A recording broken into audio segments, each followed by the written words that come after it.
Alright, Magic the Gathering fans, we have a selection. Iron Man is the first to get opened. We're gonna get right into it. Anybody else upset about the Arcane Signet?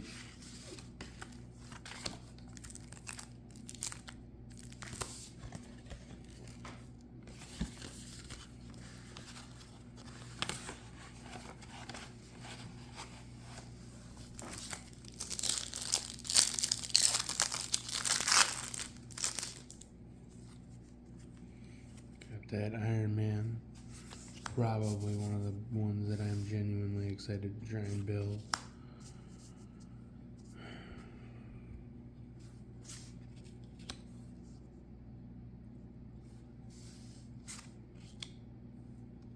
That Soul Ring is a nice one.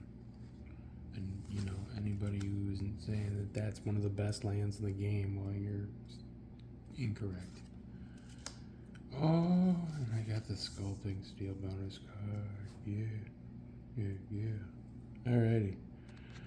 Well, thanks for tuning in. Let me know which one you want me to open up next.